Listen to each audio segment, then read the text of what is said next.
No one in the history of the Galactic Council had ever laughed during first contact. Until humanity arrived.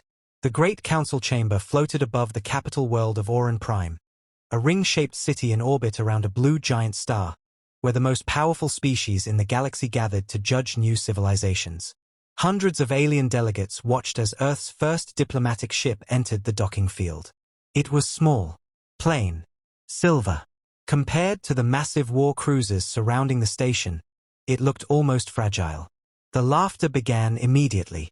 A reptilian delegate leaned toward another and sneered. "That is their flagship." A six-eyed noble laughed. "It looks like a transport shuttle." The entire chamber filled with mocking voices. Earth's representatives heard every word as the doors opened. 3 humans stepped inside. Ambassador Daniel Reyes led them, young, calm, dressed in a dark formal uniform. He walked through the chamber with measured confidence while hundreds of alien eyes judged him. At the center of the room sat High Chancellor Vorex, ruler of the council. Massive, armored, cold-eyed. He looked down at Daniel with open amusement. "Humanity of Earth." His voice thundered across the chamber. "Your species requests recognition as a sovereign interstellar power." Daniel nodded. "We do." Vorex leaned forward. "Then, as custom demands, your people must prove worthiness before the council." Daniel's expression remained calm. "We understand." But the Chancellor smiled cruelly. Because this was not going to be a fair test. Behind Daniel, the floor split open. A massive armored beast rose from below the chamber, twice the size of an elephant, covered in black-plated scales, with glowing red eyes and teeth like knives. Gasps echoed from the human delegation. Daniel stared at it, then looked back at the Chancellor. "What is this?" Vorex smiled. "A Caridon war beast." Silence. Every species seeking council recognition must prove strength before its peers. Several delegates smirked. Daniel narrowed his eyes. "You expect me to fight it?" Vorex's grin widened. "Or surrender your petition and admit humanity is unworthy." The chamber erupted in laughter. Because everyone knew the truth. No diplomat had ever been forced into such a challenge. This was humiliation. Public and deliberate. The council wanted Earth embarrassed before the galaxy. Daniel slowly removed his jacket. His 2 guards stepped forward, but he stopped them. "No." He folded the jacket carefully, placed it on the floor, then stepped into the arena. The beast roared. The chamber thundered with cheers. Vorex leaned back in satisfaction. "Begin." The chains released. The monster charged. It crossed the arena in seconds. Fast enough to blur. Delegates leaned forward eagerly, expecting blood. Instead, Daniel moved. One sidestep. Perfect timing. The beast slammed past him. Confused. Before it could turn, Daniel struck. One fist into the creature's neck. A crack echoed across the chamber. The beast collapsed instantly, dead before it hit the floor. Silence. Absolute silence. Hundreds of aliens stared in disbelief. Daniel adjusted his sleeve, then looked calmly at the Chancellor. "Is that sufficient?" No one breathed. The Chancellor's amusement vanished. Because that strike had not been lucky. It had been trained. Precise. Professional. Dangerous. The council chamber erupted in whispers. Impossible. How did he kill it? No species that small should have that strength. Vorex rose slowly from his throne. His eyes narrowed. Interesting. He descended from the dais. Walked toward Daniel. Then stopped inches from his face. Perhaps there is more to humanity than expected. Daniel met his gaze. There usually is. The Chancellor smiled, but it held no warmth. Then let us proceed to your final evaluation. Daniel frowned. Final. Vorex turned to the chamber. His voice thundered, as decreed by emergency authority. A massive star map appeared above them. A distant world flashed red. Humanity will prove its worth by ending the rebellion on Sector Colony 7. The room froze. Daniel's face hardened. That's an active war zone. Vorex nodded. Indeed. And then his smile returned. Cruel. Calculating. Succeed. And Earth joins the council. Pause. Fail, and Earth remains beneath notice forever. Daniel understood instantly. This was not a test. It was an execution disguised as politics. But he simply nodded. Very well. He turned toward the exit. Then paused. And without looking back, said, just remember. The chamber went silent. Daniel's voice became cold as steel. You asked for this. The moment the human delegation left the chamber, the Galactic Council burst into laughter again. High Chancellor Vorex watched the doors close and smirked. He accepted faster than expected. A winged delegate beside him chuckled. Of course he did. Pride makes fools of primitives. Another asked, how long before they die? Vorex looked at the glowing red world on the star map. Sector Colony 7 has consumed 3 council armies. He folded his hands behind his back. The humans will not survive the hour. The chamber nodded in satisfaction. To them, the matter was settled. Humanity had just walked willingly into a slaughter. Aboard Earth's diplomatic ship, Daniel Reyes entered the command room where his 2 escorts were waiting. Captain Lena Hart, commander of Earth Security Forces, crossed her arms. That wasn't a trial. That was an assassination. Daniel nodded. Obviously. The second escort, Marcus Vale, frowned. Then why agree? Daniel looked at the red-marked planet on the screen. Because if they wanted us dead. A faint smile appeared. We should at least disappoint them. 3 hours later, their ship descended through the atmosphere of Sector Colony 7.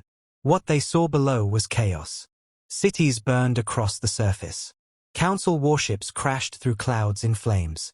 Orbital defenses shattered overhead. The rebellion was far worse than described. A panicked council commander contacted them immediately. Unknown vessel. Turn back. This world is lost. Daniel answered calmly. Earth delegation. We're here for the suppression mission. Silence. Then laughter. 3 humans? They sent 3 humans. The transmission cut. Marcus sighed. I'm starting to dislike aliens. The human ship landed inside the besieged capital city. The streets were war zones. Alien soldiers ran in retreat. Explosions lit the skyline. Rebel armored vehicles rolled through broken avenues. Daniel stepped off the ramp, surveying the battlefield. Then asked the nearest council officer, who are we fighting? The officer stared in disbelief. The Varnak Rebellion. 8 million insurgents. Lena blinked. 8 million. The officer pointed toward the horizon. They've captured the planetary shield generator. If we lose that, orbital bombardment becomes impossible. Daniel looked at the distant fortress rising above the city. A mountain-sized armored citadel. Covered in guns. Protected by trenches, tanks, and thousands of soldiers. Marcus stared. They want 3 people to take that. Daniel adjusted his gloves. Apparently. He looked at his team. Good thing they don't know who they sent. Inside the rebel fortress, Commander Reth of the Varnak Rebellion watched the city through armored glass. A soldier approached. Council reinforcements have arrived. Reth sneered. How many? The soldier hesitated. 3. Reth stared. Then burst out laughing. The council insults us now. Outside the fortress, Daniel loaded his sidearm. Lena checked her rifle. Marcus cracked his neck. The council officers nearby watched in confusion. One asked, "What is your plan?" Daniel looked at the fortress. Then answered simply, "Shock and awe." Before anyone could ask what that meant, he pressed a button on his wrist. Orbit above the planet lit up. The human diplomatic ship opened. Its hull split apart, revealing hidden missile batteries. Council soldiers stared upward in horror. That's illegal on a diplomatic vessel. The first missile launched. Then 50 more. Then hundreds. The fortress disappeared in fire. And that was only the beginning. The rebel fortress vanished beneath a storm of fire. Hundreds of missiles struck in perfect sequence, tearing through shield towers, artillery batteries, and armored bunkers. The mountain-sized stronghold that had resisted the council for months became a collapsing inferno in under 60 seconds. The battlefield went silent. Council soldiers stared in shock. One officer whispered, "That was a diplomatic ship." Daniel holstered the launch remote. "It still is." But the fortress had not fully fallen. Through the smoke, thousands of rebel troops poured from underground bunkers. Heavy walkers followed them. Massive armored machines with plasma cannons mounted on their backs. The council soldiers panicked. "Fall back. They still have reserve forces." Daniel did not move. He simply looked at Lena. "Your turn." She smiled and removed a small silver device from her belt. A council officer frowned. "What is that?" Lena pressed the trigger. The sky split open. Orbital drop pods screamed down through the clouds like meteors. Dozens. Then hundreds. They slammed into the battlefield around the rebels. And exploded open. Out stepped black-armored human soldiers. Silent. Disciplined. Efficient. Not diplomats. Not guards. Elite war troops. The council commander stared in horror. "You brought an army." Marcus grinned. "We brought a small one." The humans advanced. And the battle became slaughter. Human soldiers moved with terrifying coordination. Every shot hit. Every movement was precise. Every rebel charge collapsed under disciplined gunfire. The Varnak walkers fired plasma barrages. Human anti-armor teams destroyed them in seconds. Council troops could only watch. The war they had failed to win for months. Humanity was ending in minutes. Inside the burning rebel command bunker, Commander Reth watched his army collapse on tactical displays. His hands shook. Who are these people? No one answered. Because no one knew. 2 hours later, Sector Colony 7 was secure. Rebel leadership captured. Planetary shield retaken. War over. The surviving council garrison stood in disbelief as human troops reboarded their dropships with machine-like discipline. Daniel met the council commander near the landing zone. The officer looked shaken. How did your species build soldiers like that?" Daniel's expression remained calm. "By surviving our own history." Back on Oran Prime, the Galactic Council chamber was in celebration. Until emergency reports arrived. Vorex opened the transmission expecting news of humanity's failure. Instead, a terrified officer appeared. "Sector Colony 7 has fallen, Chancellor." Vorex smiled. "Excellent." Then the rebels finally broke through. The officer swallowed. "No, sir." Silence. The humans ended the rebellion. The chamber froze. Vorex slowly stood. "Explain." The officer's voice trembled. 3 human operatives and 1 concealed strike force neutralized the entire rebellion in under 3 hours. Absolute silence. Then whispers spread through the chamber. "Impossible. That war consumed fleets. How could primitives?" Vorex clenched his fists. For the first time, he was no longer amused. He was worried. Then Daniel Reyes returned to the council chamber. He entered calmly, dust still on his uniform. The room went silent. He walked to the center of the floor, looked directly at Vorex, and placed the captured rebel commander's insignia at his feet. "Sector Colony 7 is secure." No one spoke. Daniel continued. "Humanity has completed your trial." Vorex's jaw tightened. Because according to council law, Earth had now earned recognition. And he hated it. Still, before he could speak, an alarm erupted across the chamber. Emergency lights flashed red. A panicked voice shouted over the intercom. "Unknown fleet entering orbit." The chamber turned to the viewing dome. Above Oran Prime, space filled with warships. Thousands of them. Black. Angular. Unmarked. No council signatures. No identification. Only one message broadcast across every channel. "Return the humans." Daniel's face changed instantly. All calm vanished. For the first time, he looked genuinely alarmed. And whispered, "No." Vorex turned sharply. "You know them." Daniel stared at the fleet. His voice was low, tense. "That's impossible." Then he looked at the council and said the words that made every delegate go cold. "Run." Asterisk asterisk. Panic exploded inside the council chamber. Delegates shouted. Security rushed to battle stations. Military officers screamed orders across comm channels. But Daniel Reyes stood frozen, staring at the black fleet outside. High Chancellor Vorex grabbed him by the arm. "Who are they?" Daniel answered with visible tension. "The people Earth ran from." Silence. Every sound in the chamber died. Vorex released him slowly. "Explain. Now." A transmission hijacked every screen in orbit. A man appeared. Human. Older than Daniel. Scar across one eye. Wearing black military armor marked with a symbol no one recognized. His expression was ice. "This is Admiral Cassian Thorne of the Dominion Fleet." He looked directly at Daniel. "Earth survivors will surrender immediately." The council stared in disbelief. "A human fleet?" Daniel stepped toward the screen. "You found us." Thorne's smile held no warmth. "Did you think you could hide forever?" The chamber erupted. A delegate shouted, "Another human faction." Daniel turned to them. "Not another faction." His face darkened. "Humanity." Silence. Then he gave the truth.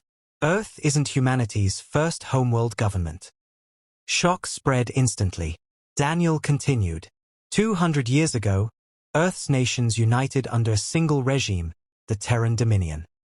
A star map appeared above the chamber from his wrist display. At first they promised peace, expansion, order. His voice hardened. Then they became tyrants. Images flashed. Burning cities. Executions. Warships over Earth. The Dominion conquered human colonies, enslaved dissenters, and turned our species into a military empire. The council listened in stunned silence. "My ancestors rebelled." Daniel met Vorex's eyes. "We lost." He pointed to himself. "The people of modern Earth are descendants of the survivors who escaped." The chamber froze. "We fled beyond known space. Hid. Rebuilt. Changed our name. Buried our past." He looked back at the Black Fleet. "And now they've found us." Outside, the Dominion fleet opened fire. Council defense stations exploded in orbit. Warships shattered under barrages of crimson plasma. Oran Prime's orbital shields lit up under bombardment. The Galactic Council, rulers of countless worlds, were being crushed. Vorex stared in disbelief. "Their firepower exceeds ours by 20%. Daniel shook his head. "That's not even their main fleet." Thorne transmitted again. "Final warning. Deliver the Earth delegation." Vorex looked at Daniel. Then at the fleet destroying his defenses. His face twisted. "You brought this upon us." Daniel stepped forward. "No." He met the Chancellor's gaze. "Your arrogance kept you from asking who we really were." Then he drew a small communicator from his belt. Pressed it. Somewhere far beyond council space. A signal awakened. Back on Earth. Deep beneath the Himalayas. A hidden command bunker powered on. Massive blast doors opened. Ancient warships rose from underground launch silos. On the moon, entire crater walls split apart. Hidden shipyards emerged. On Mars, camouflaged orbital stations decloaked. Across secret human colonies, military fleets launched simultaneously. The council scanners went wild. Vorex stared at the data. "Those readings." Daniel's voice turned calm again. "You thought Earth sent diplomats." He looked at the burning skies. Then back at the Chancellor. "We sent witnesses." The first Earth War fleet arrived moments later. Hundreds of silver and blue human battleships burst from hyperspace above Oran Prime. Then thousands more followed.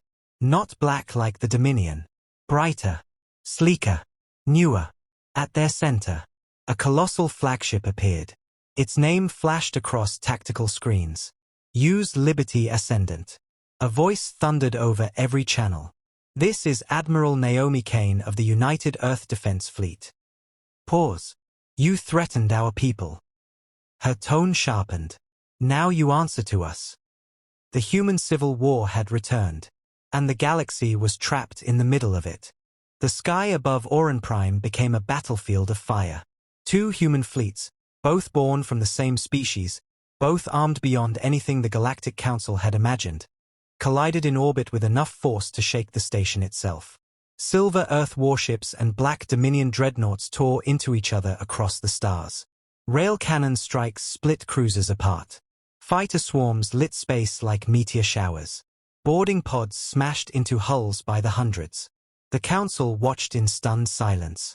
They had feared humanity becoming dangerous someday. Instead, humanity had arrived already divided into monsters. On the bridge of the Liberty Ascendant, Admiral Naomi Kane stood with cold focus. Target Dominion Command carriers first. Her officers obeyed instantly. Break their coordination. Across the tactical display, Earth's fleet executed perfect attack patterns. Vorex watched through the battle feed, shaken. How can one species fight like this against itself? Daniel answered quietly. Practice. But the Dominion had come prepared. Admiral Cassian Thorne's flagship moved through the battle like a predator. Larger than any Earth vessel, wrapped in black armor and shielded by entire escort wings. Its main cannon fired. One Silver Earth battleship vanished. Then another. Then a third. Naomi's expression hardened. He brought the Oblivion Spear. Daniel frowned. What is that? Naomi answered grimly. The Dominion's execution ship. Inside the Council chamber, fear spread rapidly. Delegates watched human ships die by the hundreds. Vorex turned to Daniel. Can your Earth win? Daniel stared at the battlefield. Then answered honestly. Not head-on. Silence. The Dominion still controls the old military industries. Their fleet is larger. Vorex's eyes widened. Then why fight at all? Daniel looked toward the stars. Because surrender means slavery. Then Naomi transmitted directly to Daniel. We need the station's gravity lens. Vorex frowned. Absolutely not. Daniel cut him off. If she's asking, it matters. Naomi's voice sharpened. Cassian's flagship is too shielded. We can use the station's gravitational core to bend our spinal cannon shot. The room went silent. Vorex stared. You want to weaponize the capital station? Naomi replied. Unless you'd prefer Dominion chains. Vorex hesitated only a second. Then nodded. Do it. The entire station trembled as its gravity engines powered beyond safe limits. Orbit warped. Stars bent. The Liberty Ascendant rotated into firing position. Naomi whispered. Come on. The spinal cannon charged. Cassian noticed too late. Impossible. The shot fired. A beam of blue-white energy curved through warped space, around the Dominion escort fleet, and struck the Oblivion Spear directly in its core. The black flagship split apart in a silent explosion. Across the battlefield, Dominion formations broke. Their command ship was gone. Panic spread through their fleet. Earth's forces surged forward. One by one, black warships were destroyed or forced to retreat. Within minutes, the Dominion began full withdrawal. The surviving fleet jumped to hyperspace. The war was over. For now. Cheers erupted across Auran Prime. The Council had been saved. By the very species they tried to humiliate. Vorex stood speechless as Daniel approached him. About Earth's recognition. Vorex lowered his head slowly. A gesture no chancellor had ever made to an outsider. Humanity has more than proven its worth. The chamber fell silent. Earth is recognized as a sovereign power of the Galactic Council. Delegates rose in stunned respect. But Daniel did not smile. Because Naomi's voice came over comms again. And this time, she sounded afraid. Daniel. He turned sharply. What happened? Her reply froze the room. Cassian transmitted something before he died. A star map appeared. Beyond known space, thousands of Dominion emergency beacons lit up. Then millions. Daniel's face drained of color. Naomi whispered. That wasn't their fleet. Pause. That was their scouting force. No one in the council chamber spoke. They stared at the star map in disbelief as millions of Dominion signals spread across the outer sectors like a plague of fire. High Chancellor Vorex whispered. That is impossible. Daniel's face remained grim. No. He looked at the map. That's the Dominion. Admiral Naomi Kane's voice echoed through the chamber. Long-range scans confirm full mobilization. Multiple Dominion battle groups are entering jump lanes toward Council territory. A Dravik delegate shouted. How many ships? Naomi answered. Estimated fleet strength exceeds 4 million combat vessels. The chamber erupted into panic. The Galactic Council's entire navy combined did not equal half that number. Vorex turned toward Daniel. How can any human civilization build this much military power? Daniel answered quietly. Because while Earth hid. He pointed to the outer map. The Dominion conquered everything beyond it. New territories lit up. System after system. World after world. Entire sectors no one in the Council had ever explored. All under Dominion control. Daniel continued. While you ruled this side of the galaxy, they built an empire in the dark. Then another transmission appeared. Admiral Naomi's face tightened. We intercepted Dominion fleet orders. She hesitated. They are not coming to reclaim Earth anymore. Daniel frowned. Then what? Naomi answered. They're coming to conquer the Council. Silence. Because now it was obvious. The Dominion had just discovered an entire wealthy galactic civilization. And they intended to take it all. Inside the Council chamber, delegates panicked openly. We can't fight 4 million ships. We should evacuate the core worlds. We should surrender before they arrive. Daniel slammed his fist on the table. Silence. Surrender will not save you. He looked around the room. The Dominion does not negotiate. His voice hardened. It enslaves. Vorex stared at him. Then what do you suggest? Daniel met his gaze. Unify. The word hung in the air. Daniel stepped forward. Every species. Every fleet. Every shipyard. He pointed to the incoming Dominion map.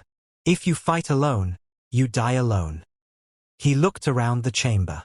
But if we stand together, Earth, Council, every world, then maybe we survive. The room remained silent. Then Vorex slowly stood. He turned to the chamber. By authority of the High Chancellor. His voice thundered. The Galactic Council enters total war. Across the galaxy, shipyards activated. Reserve fleets mobilized. Civilian transports evacuated border worlds. Factories shifted to weapons production. And for the first time in history, humanity and the Galactic Council prepared for war together. 3 weeks later, the Dominion arrived. Their armada blotted out stars across the border systems. Millions of black warships, planet crackers, supercarriers, Titan dreadnoughts. At their center, a vessel larger than moons. Its name appeared across every tactical display. Imperator Rex, the command ship of the Dominion Emperor. A transmission opened. A man in black Imperial armor appeared. Older, severe, regal. He looked directly into the council chamber. Then at Daniel. And smiled. So the lost children found friends. Daniel's blood went cold. Emperor Valin. The Emperor's voice was calm. Kneel, Earth. He turned his gaze to the council. Or burn with them. Vorex stood beside Daniel. For the first time, alien and human faced the same enemy together. And Vorex gave the answer. Come and take it. The Emperor smiled, raised one hand, and 4 million warships advanced. The war began with enough firepower to light 1,000 suns. 4 million Dominion warships surged forward in perfect formation, a black wall stretching across the stars. Against them stood the united fleets of Earth and the Galactic Council. Every species, every ship, every weapon they could gather. Then both sides opened fire. Space exploded. Entire fleets vanished in the first minute. Planet-side observers watched the heavens burn like storms of falling stars. The shockwaves of shattered dreadnoughts rolled across nearby moons. It was the largest battle the galaxy had ever seen. On the bridge of the Liberty Ascendant, Admiral Naomi Kane shouted orders through the chaos. Left flank collapsing. Deploy reserve carriers. Keep the center together. Beside her, Daniel Reyes watched Dominion formations break through sector after sector. They were too many, too disciplined, too relentless. Council fleets fought bravely, but the Dominion had spent centuries perfecting war. Then the impossible happened. The Imperator Rex entered the battlefield. The moon-sized flagship moved through combat untouched. Its main batteries fired once. An entire Council fleet ceased to exist. Fired again. 3 human cruisers evaporated. Naomi whispered, "Nothing that big should move that fast." Daniel stared at the tactical display, then said the words no one wanted to hear. "We can't win while that ship stands." Back in the Council command chamber, Vorex looked at the casualty reports. Hundreds of thousands dead already. And climbing. He turned to Daniel. "How do we stop it?" Daniel's face hardened.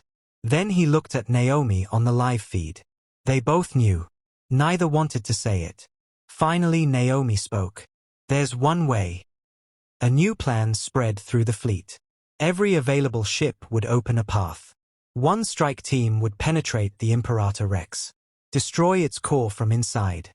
It was nearly suicidal. But without it, everyone dies. Daniel stepped forward. "I'm going." Naomi stared. "Absolutely not." Daniel met her eyes. "He'll expect me." Silence. Because it was true. The Emperor would want him alive. That gave Daniel a chance no one else had. Naomi clenched her jaw. Then nodded once. "Bring the bastard down." The assault began. Human and Council fleets launched a desperate full-force charge straight at the Dominion center. Ships rammed enemy formations to open gaps. Fighters sacrificed themselves clearing paths. Entire squadrons burned just to move Daniel's strike shuttle forward. The shuttle smashed through the Imperator Rex hangar shields. Daniel and his team stormed inside. Gunfire echoed through black steel corridors. Dominion troops attacked in waves. One by one, Daniel's team fell, buying him time. Until only he remained. He reached the throne chamber alone. Emperor Valin stood waiting. Tall, armored, calm, as if he had expected this. "Daniel." His voice echoed. "Still pretending rebellion can change fate." Daniel raised his weapon. "You enslaved our people." Valin smiled. "I united them." He stepped forward. Humanity was born to rule, not hide among aliens. Daniel's finger tightened on the trigger. "Then your version of humanity dies here." The Emperor drew his blade. And charged. The duel was brutal. Steel against steel. Gunfire. Blood. At last, Daniel drove his blade through the Emperor's chest. Valin staggered. Looked down. Then laughed weakly. Too late. Daniel froze. Valin smiled through blood. "Look outside." Daniel turned. His heart stopped. Behind the Dominion fleet, a second armada had arrived. Larger than the first. Much larger. Reinforcements. The real Dominion war fleet. And it darkened the stars. Daniel stared through the shattered viewport of the Imperator Rex. The stars were gone. Blocked by ships. An endless black ocean of Dominion reinforcements poured into the battlefield, far larger than the first invasion force. Their arrival swallowed the light itself. Daniel whispered, "No." Behind him, Emperor Valin collapsed to his knees, blood running down his armor. Yet he smiled. "You were never fighting the Empire." He coughed. "You were fighting its border guard." Then he died. Across the battlefield. Panic spread instantly. Council admirals screamed retreat orders. Entire formations broke apart. Even veteran human captains fell silent at the impossible scale of the new fleet. Naomi Kane stared at the tactical display. Her voice was barely audible. "We can't stop this." Vorex in the council chamber lowered his head. After all their sacrifice, after all their resistance, they were still going to lose. Then Daniel noticed something on the Emperor's throne console. A command key. Encoded. Imperial-level access. He looked at the massive reactor core readings beneath the ship. And understood immediately. He opened a channel. Naomi. Her face appeared. "Daniel. You're alive. Listen carefully."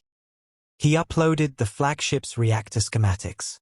The Imperator Rex core is linked to the reinforcement jump gate network. Naomi's eyes widened. "If that core goes critical." Daniel nodded. "It'll collapse every active Dominion gate in range." Silence. She understood the cost. "Daniel, you won't get out." He smiled faintly. "Tell Earth it was worth it." "No, there has to be another way." "There isn't." He cut the channel. Naomi screamed his name. But it was too late. Daniel Reyes locked the blast doors. Set overload. And sat against the throne as alarms howled around him. Outside, the Dominion reinforcement fleet surged forward. Certain of victory. Then the Imperator Rex exploded. Not normally. Its core detonated like a newborn star. A shockwave of collapsing hyperspace ripped across the battlefield. Jump corridors shattered. Dominion gate relays imploded. Thousands of incoming warships were torn apart mid-transition. Entire sectors of the Dominion fleet vanished in blue fire. The remaining Black Armada lost formation instantly. Their reinforcements, cut off. Their command, gone. Their emperor, dead. Naomi rose slowly. Her eyes burned. "All fleets." She steadied her voice. "Attack." The United Galaxy surged forward. What followed was not battle. It was revenge. The Dominion fleet broke under the combined assault of humanity and the Council. Leaderless and trapped, their ships were destroyed system by system. By the end of the day, the Dominion invasion was over. Months later, the Galactic Council convened once more. But this time, no one laughed when humans entered the chamber. Every delegate stood. In silence. In respect. High Chancellor Vorex walked to the center platform and raised a new banner beside the Council's own. Earth's flag. Let history remember this day. He turned to the assembly. The day the Council tried to humiliate Earth. Pause. And humanity changed galactic history. Thunderous applause filled the chamber. A monument to Daniel Reyes was built above Oran Prime. Its inscription read, "He came as one man. He stood against an empire. He gave the galaxy a future."